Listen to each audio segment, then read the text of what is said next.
Why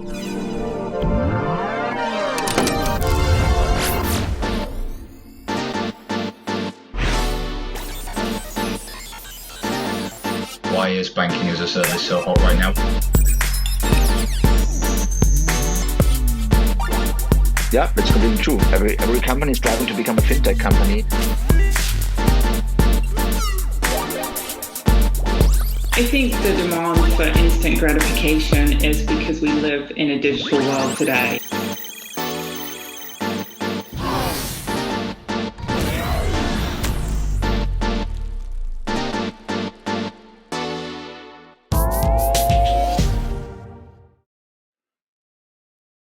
Hello and welcome to episode 11 of 11FS Spotlight. In this weekly show, we shine a spotlight on the best and the brightest in the tech and financial services industry to try and understand what gets them going, growing, and what they think of the future of our industry will look like. Don't forget to give us a follow on LinkedIn so you never miss an episode.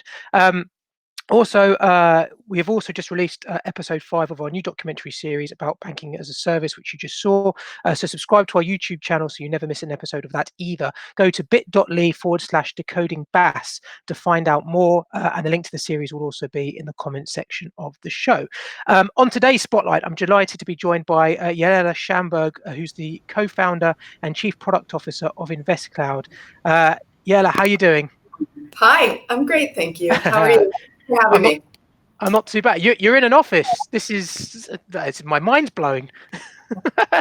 Right? There's we have a small kind of quote unquote skeleton crew and just a handful of people here in the what was kind of very big loud offices previously, just keeping things together and moving things along while the rest of our 450 odd employees are safely working from home. Nice. And where are you calling in from?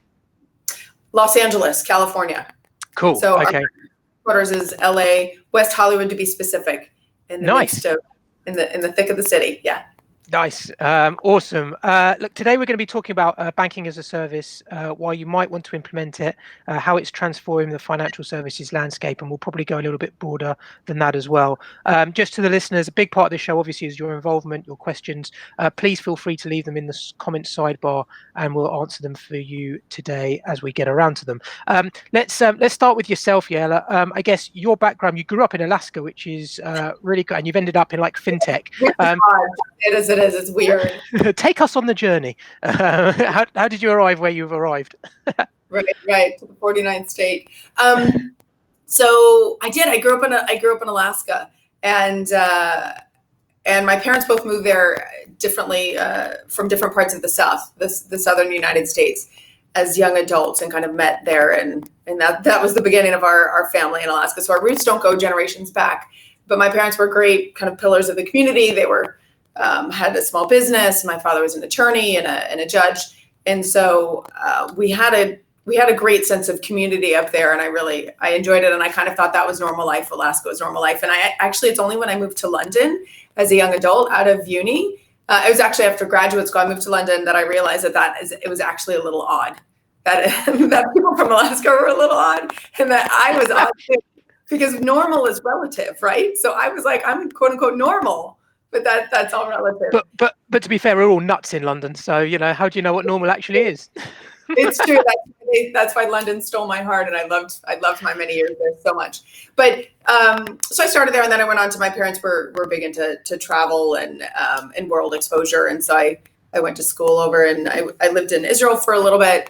I lived in London. I did university in Colorado and graduate school there as well, and then kind of moved into over to London because I wanted to be in the thick of it. I wanted to be in the center of where financial decisions were being made. I kind of thought maybe investment banking. I didn't have great visibility into, I think, the industry as a young person, into like the breadth and the depth of the financial services industry, because there was so much there. And I actually ended up working in the alternative space. So this was the time when hedge funds were really banging over in London, and there was a lot going on. And so I ended up working for a startup, and then ended up over at Credit Suisse working in the prime brokerage division. Had a great kind of boss mentor there, Stephen Foster, who'd been there for many years, and just helped me learn and absorb everything about this business, kind of all the other peripheral providers, service providers, et cetera. and really what does it take to run a hedge fund? Not on the trading side, but kind of on the operational technology and infrastructure side. And if you can do that, you can almost run any type of business in truth, because they have such high demands and the quality and speed for what they need. So that was really my debut into financial services. And then there was a personal move to Los Angeles years later. And then we started InvestCloud. I met up with the other founders, and we just haven't looked back. Well, there hasn't been any time to look back, because we're just barreling forward, year over year. So it's been great. So it was a meandering road, I think, out of Alaska into my current life in Los Angeles. But I say it's not a straight line. Yeah, it's a worldwide journey. Yeah, it's a good one though. And I guess around InvestCloud, you guys have been going for around 10 years now, getting bigger and bigger, falling forward, I suppose, in to sum up what you said. What exactly do you do? So for those people who haven't heard of you, the services you provide and the kind of clients that you provide them to. Sure. So we really address the financial services market. And for us, what does that mean is any investment manager. And that is wealth management, institutional asset management, and asset servicing, right? So it's the different types of money that's actually being managed, and then the services around that. So that's our market, and that's who we actually address and solve problems for. And what we're doing is we've built a digital platform, and I'll go into that a little bit more, but a digital platform that's hyper modular, so that those types of companies and institutions can take our apps and really build a platform that's right for them. And so in the wealth space, you're talking about client portals, advisor kind of desktop experiences. You're talking about mobile apps. You're talking about CRM, client reporting, proposal generation, account opening, right? It's the whole spectrum. In the institutional asset management space, again, you're talking about what is it to reach distribution in the market, investor portals, kind of self-transaction, being able to get your hands on your data ASAP and kind of like bring it in. And on the asset servicing, again, doing that on behalf of that asset servicing company for their clients, dishing up their data. And I know we're going to talk about that in a little bit with one of the clients that we've recently launched with and talked about. So it's really, and the vision of that was that any investment manager can have access to a first-class digital platform in the cloud with InvestCloud. And what we mean by that is, like, we were built in 2010. We actually started in a garage. I would pronounce it with a proper British inflections if I could, so you can translate. But we started in a garage about 10 and a half years ago, and there was 5 of us. And the goal was to take all of our industry knowledge and technical knowledge. I don't come from the technical side, obviously I'm the business side, and bring it in and create a platform that was purely built around cloud, and therefore from the ground up multi-tenanted in a way that anyone could use it no matter what their size is. And it's no longer about selling big monolithic enterprise implementations of technology that like a client will never be able to get off of, right? Because like they keep with their data, you can't even upgrade the system. And that was really that's been the legacy of financial technology. Those right. Like bears that live in storage cupboards somewhere where people have to like upgrade these servers and don't know what to do. And it's extremely vulnerable from an operational and a risk perspective of the business. So we really wanted to solve that problem and bring to light for any size investment manager. Or some of our first clients were like $50 million hedge funds. Right now we're working with the largest regional banks and multinational banks in the world. So it really, we want to be able to service that whole spectrum and be able to give them the piece of the platform that's right for them at the price that like meets their business objectives. And then as they use more and they need more, to get more and more apps off the platform, to plug in different pieces, and then to be able to kind of grow with their business and help solve their business problems. And ultimately, you can tell I'm passionate about this. I'm pure dork. So ultimately what we're doing is we're solving not just their technology problems, but a lot of their data problems. Because we have underpinning our entire platform, we have a digital warehouse, which really means that we are taking in data from dozens and dozens of different sources. Like for one client, dozens of sources, right? The bigger the client, the more systems they have to integrate and the more places their data lives. And we're able to take all of that data and actually bring it into one place in our digital warehouse, which has a very extensive and mature data model that is just not seen with other providers in the marketplace because of our experience and what we built. But by having all that data in one single place, now our clients are able to start to like facilitate and fill in the gaps in their business and actually like fix some of the technology or operational holes that they have. And not only that, and then look to that and then use their data better and better over time. I was going to ask actually. It's relatively off-piste in terms of the lines of questions, but I did have a question on that. Asset management, wealth management, that space typically is embedded in with legacy systems. Obviously the reason why you've Yeah. it's crazy. But one of the things I've always found when I've worked within that industry is around how difficult it is to potentially migrate over. So have you found there's been any barriers between clients that want you, I guess, to migrate, or is it generally that you start from scratch, or do you sort of give a data module and then sort of work from there outwards? I'm kind of briefly, because we've got loads to cover, but I'm kind of interested in terms of where you start the conversation. Sure. No, that's a good question because we spend a lot of time doing that, right? Part of what we're doing is we're going in and solving problems for clients, but oftentimes they're looking, sometimes you get tech teams in the room that are like, it's impossible. It's a no-go, right? Yeah. And we're like, no, we're the architects of how. Let us engineer how. And we have a process, like a methodology, what we call kind of 1, 2, 3 conversion process. And the digital warehouse really sits in the center of that. I think what you typically have, let's take an example, when people are trying to get off an accounting system onto a new one. I mean, it's basically like asking if you want to get divorced from a happy marriage, right? And uplift your home and like figure out joint custody. Like no one wants to do it, right? It's torture. So, but sometimes like for business reasons, you have to move to another accounting system. And we have one we call Green. Anyway, so when clients come to us and they have this problem, what we're easily able to do with the 1, 2, 3 system, we take all the legacy data out of your accounting system and we store it in the digital warehouse. We don't put it right into the accounting system because we don't need to reaccount history. History's locked. It's been reported. Never try and recalculate your history or your performance, historically speaking, and expect it to come out the same. And that is where people go so fundamentally wrong. So you feel kind of like stuck with this legacy system, but if you can like liberate your data out of it and put it in a digital warehouse, you have access to your entire inception to date history of positions, of transactions, of tax lots if you're doing tax lot accounting, of all of your reporting. And the digital warehouse isn't just for like the data, it's also for document store, right? And any news or publications you've been putting in. So it brings all your data together. So I know I'm not being brief enough for this question because I like this stuff so much, but it is about converting by bringing all of your data into one place and then just turning it to another system, right? Then start flowing as of this date, we're doing a cutover, and then start doing accounting kind of going forward from that date. And again, you have an entire view of your history and all of your data. And so a lot of companies take point systems, right, that perform really important pieces, but they're almost like a singular engine.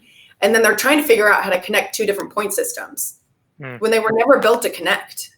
Yeah. They weren't able to speak together. And if you have 5 different systems, your connectivity points, I think, is almost like 24 or something, like of your interfaces that have to go from system to system. Whereas if you have a digital warehouse and a repository in the middle of that, your integration points are 5. Welcome to the wonderful worlds of APIs. Love that.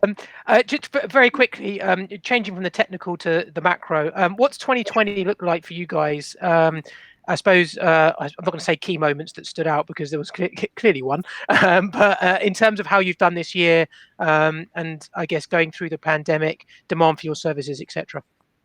Yeah, good one. It's been an interesting ride for all of us. I know. So I think we started off our product year at the beginning. This year was the end of February, beginning of March at what is kind of our user group, where a lot of our clients come and join us and we actually like present what we're going to be doing for the next year or so and kind of do a look back, and then have a lot of clients on stage just talking through their scenario, trying to add value to our other clients. Like, what problems are you solving? What are you seeing? And how are we doing that together? So that's our user group. We did it in Miami this year. So that for me, that was actually like a professional highlight because you actually get to be with all your clients in person. You really enjoy it. It's hard. It's long days.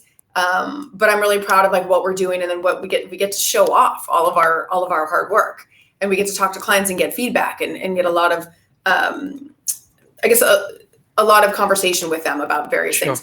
So that was really great. And then actually lockdown happened the week following that. So we got very lucky.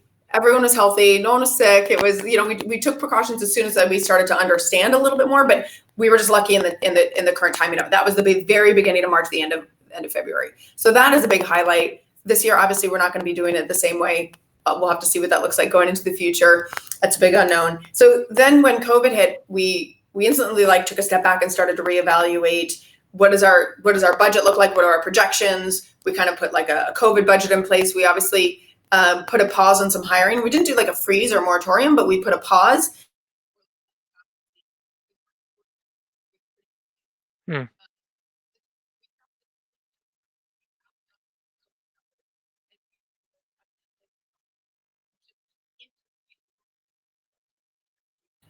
So what this shows us is that digital, while it didn't accelerate things for us necessarily, it didn't hinder us.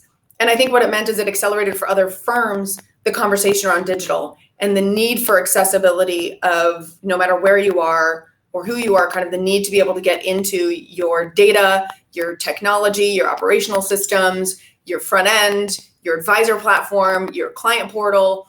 And where some of our clients, I think, were struggling with getting some internal buy-in for that. People that were like, oh, we don't need to change, or my clients want to see me in person, right? A little bit of that, which listen, I miss people. So we all still want to see people.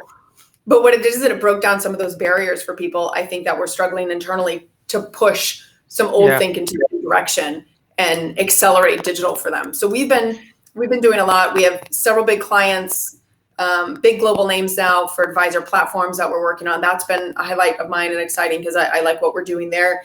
And then we even expanded into Asia this year. Cool. Albeit Okay. we were about to open an office, like literally boots on the ground, and we had kind of the go button ready. And we're actually going live with a system for a bank in Asia in a matter of weeks. But the goal was to have people on the ground, and so that's them actually being there is on pause a little bit until it's an appropriate time, health-wise. Which country would you be looking at first? I don't want to. If you're not allowed to say, don't worry. But no, so we're looking at Singapore and also talking about Australia maybe after that second bounce of the ball. Cool, nice. But we're like that. We're open to ideas because the market there is fantastic, and there's so many jurisdictions that are interesting. So we're not bound to just those. That's just where we're kind of focused right now. Cool.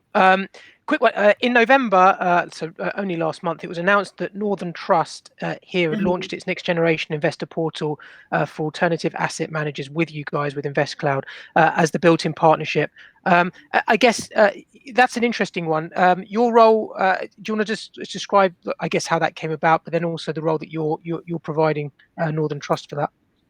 Sure. Northern Trust what's great about them is like they're a big organization that does a lot. And what I mean by that, like a lot of cool stuff with a lot of big names and a lot of problems to solve. They're solving problems for their clients. They in turn have their own problems. And they're a very established company, right? They've been around for a very long time in terms of the United States. You go to London sometimes and you can literally pull the records. I don't know if it's like Coots or something, like off the shelf, and dust off the ledger and see entries for, some of the great names and the great minds of our world.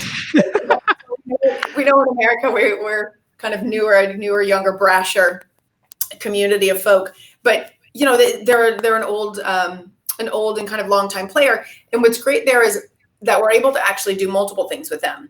And this problem that we solved alongside them and partnered with them on was, how do you give your alternative clients, back to kind of back to my roots in kind of the alternative space and the hedge fund space, access to their data? Traditionally, it's investors get like a PDF once a quarter. Yeah. Like where things come from. Not everyone, but like that's kind of the MO of how things operate.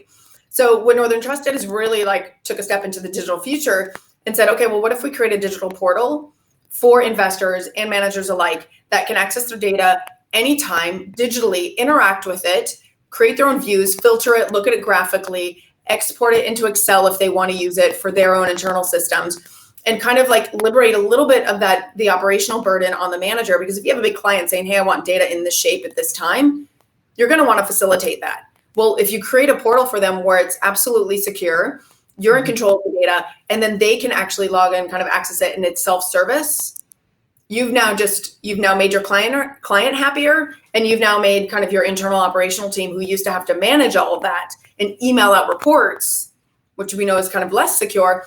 We now have you've made them all happier. Not only that, you can then start to bring data together and actually solve data problems that your clients have, because maybe their clients have data kind of with different custodians, right? But being able to actually bring that over and now report on everything consolidated. So it's no longer having to wait for internal systems to kind of catch up to get all of the different data from different places, PDF, scrub it, throw it into an Excel sheet, put it into a different system, that really manual process.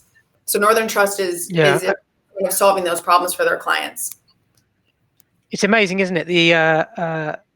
The bar of what needs to be automated, of what needs to be digitized, I guess, or created digital is still so, and especially across that industry, there's so much. I mean, we use the term, low hanging fruit, all that sort of stuff. But it is doing the basics right and getting the journey seamless for things like even just being, having your reports arrive at a certain, point in time and a regular point in time, and not having to, search the post and you're getting lost in the. I mean, it's an amazing, it's amazing step change, and it's really interesting to hear that manifest. We've had a question, by the way, from the audience. Apologies if I pronounce this wrong. This is from Bakshar Mishra, and he's asked, how do you make your initial customers believe that the product would work for them? And I guess this is within the context of the industry that you're serving, and as we've said before, that kind of potentially legacy mindset that a lot of your clients might have had. Yeah, no, that's a good question, because it is when speaking with clients, you have a mix of views in the room, right? You have business heads that are trying to solve a real business problem with speed and agility and within budget, right? You have technical teams who know the ins and outs of their company, who know what's possible within their confines and not, and are responsible for delivering on that either historically or on pieces of that, or in partnering with other providers. So you have a lot of different views and a lot of different mindsets. So getting kind of a unified vision and belief is actually a process that we have. So that's a pretty good question that not a lot of people ask. But we have what we call kind of a functional design study process, and where we go in and we actually ascertain functionally, how do things look? What are your data sources? Where are they? Where are your data problems? And people get like a data score, and we do kind of the integration map, and we look at the actual functionality of the world. What do you need to solve? And then where is all that data going to come from, and what data problems are we going to solve with you?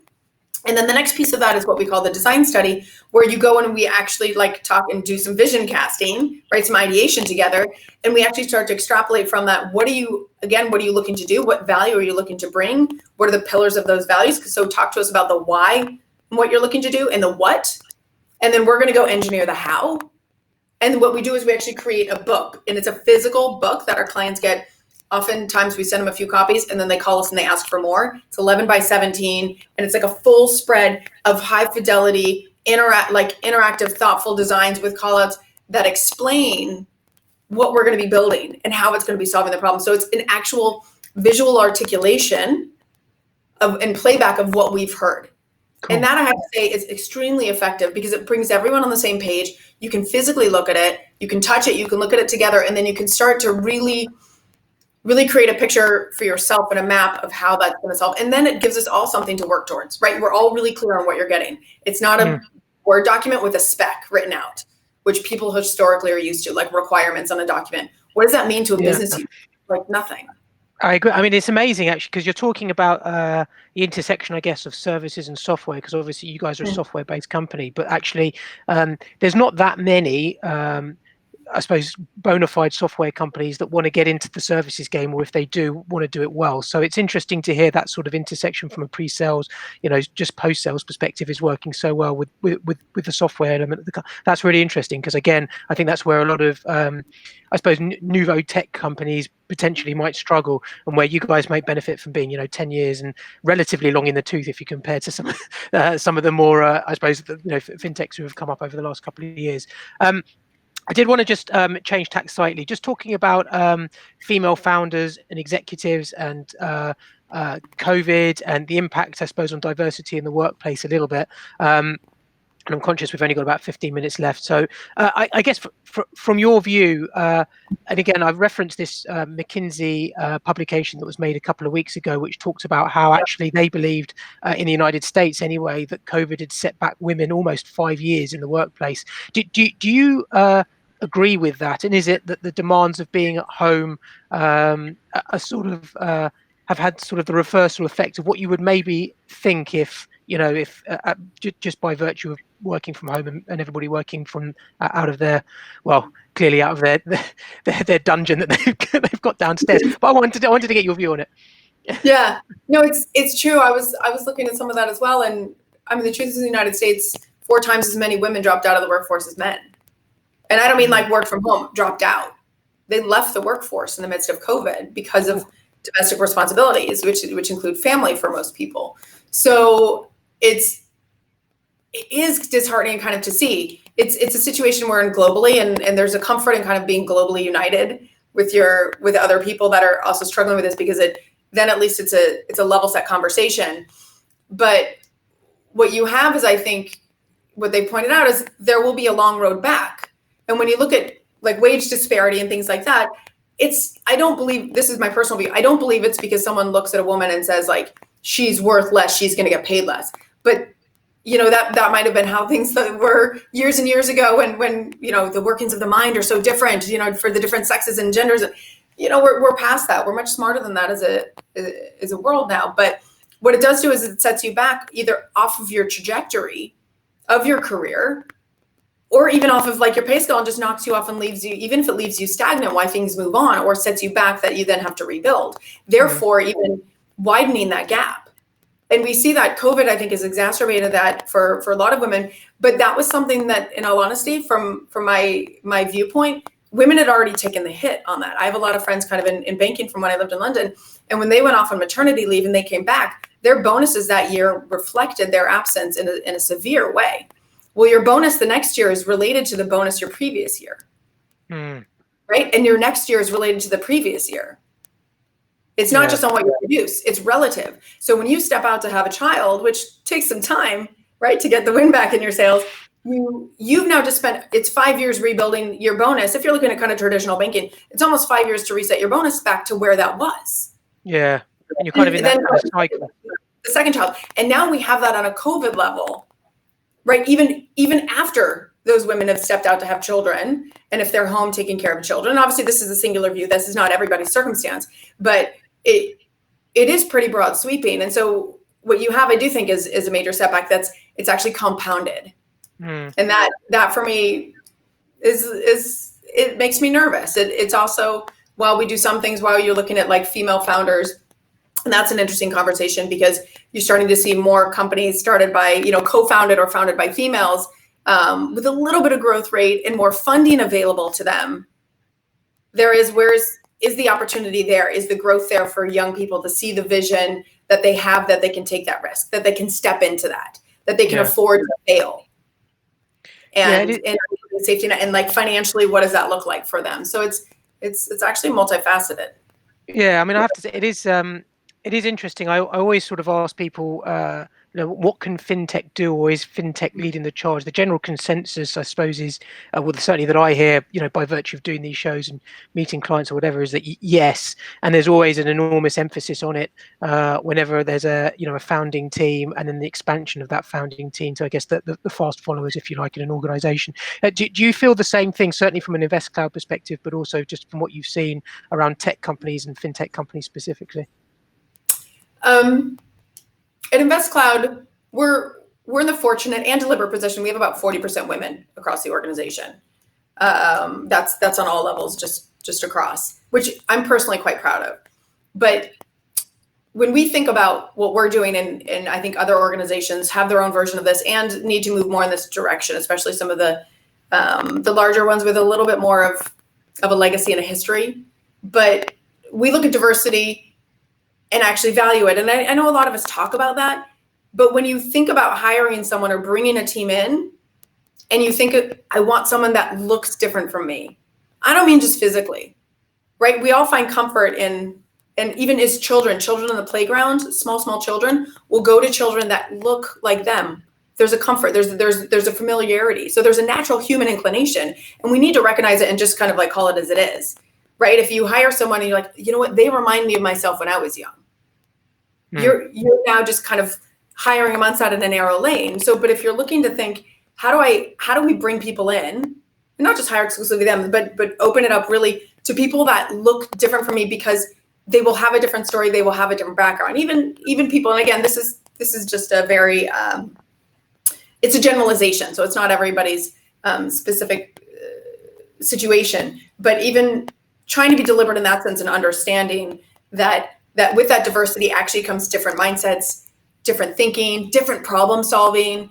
And we know that I think about it on a pretty basic level, primitive level. 50% of the population is women, 50% of it is men naturally. If you actually just look at how babies are born. And so what does that mean? That means there's a natural balance, a natural order of how women and men work together.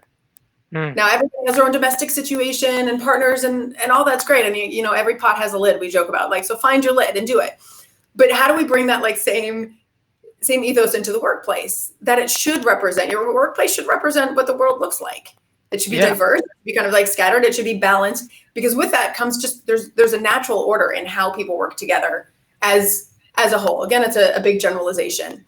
But sometimes when you think about that, or at least we think about that and have that conversation of how do we bring in kind of just the best minds that are suited for it, that have their own unique perspective, and that naturally gives you a bit of diversity. So what FinTech can do, I think, is also, and obviously I'm passionate about this as well, but I think it needs to start a little bit with, it's not that you see a whole bunch of resumes come in or CVs and then you deny them because of their sex or gender necessarily. It's sometimes you don't even see them.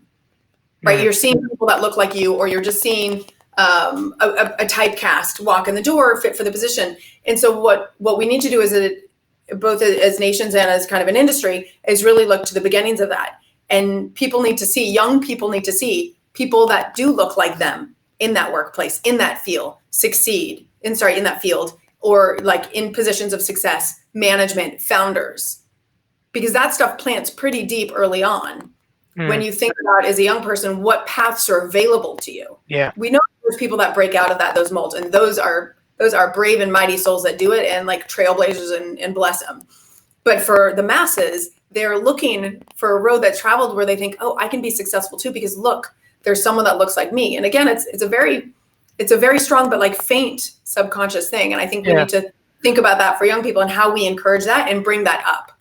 Yeah, and it goes. I mean, a lot of talk over the past year or two is about certainly in the UK is the learnings and the education of tech in schools, and how actually you can sort of breed that through the school system, so that, to your point, in the next generation, whilst this generation has done, I think, pretty well in terms of bringing diversity to the forefront of social consciousness, actually through the education process in schools is when it really goes widespread.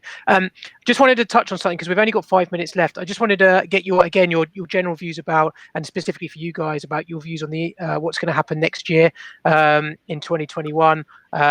When you might be going back to the office, I don't know, but I suppose for priorities and how you see the industry, main competitors, obviously, potentially going into Asia and beyond.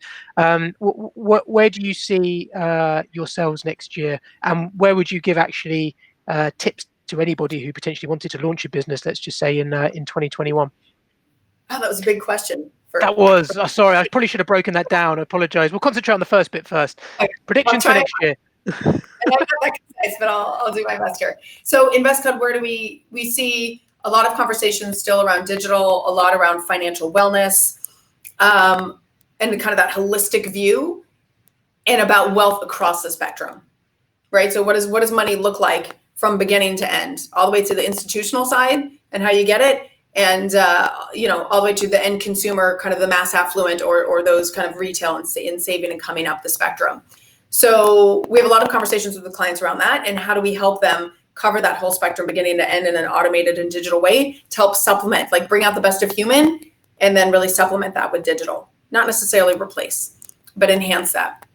So still a lot of conversations with that. That covers for us front, middle, back. So being able to help clients solve problems at any end of the operational spectrum, whether it's front of house, middle office work, or kind of back office.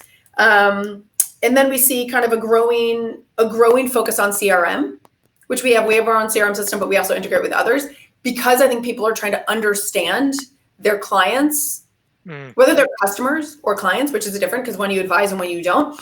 I think they're trying to understand them either holistically as a group, or actually individually, and what their problems are, and take a holistic approach to that. So a growing emphasis on CRM, from a data aggregation and really bringing the whole picture together, and then being able to make that efficient and automate that, I think is an important thing that we're starting to see. With that comes along behavioral science. So we have within the organization of InvestCloud, we also have a digital agency. And that digital agency focuses on, like I said, those beautiful design studies that we create. We do a lot of media creation generation for our clients, but also Also behavioral science understanding and bringing that and dishing that up to our clients. We have 14 different dynamics across gaming theory and decision-making theory. And so helping our clients have a framework for that and being able to engage with our clients in leveraging the best of both kind of the sticky factor, engagement, leverage that, and also being able to measure that and give them tools to be able to use it both themselves internally and with their clients is something I think that we talk we talk frequently to our clients about, and they're very interested in moving forward in that. It's something a little bit, I think, in the past, people were like, behavioral science, social media, we want it. What is it? How do you do it? So being able to actually put a framework in place for them. That's interesting. Yeah, and funnily enough, it's what you mentioned earlier a little bit about fintech. When I think about the lens, and it's weird, once you know about behavioral science, you see everything through that lens because we're all just human and we all kind of fall into these categories. And in our decision-making theory, we have something called CHAPIF, which is an acronym for our 7 dynamics. And one of them is called confidence. And the other one is like information bias. So with confidence, actually statistically, we know that women are less confident in their financial decisions than men.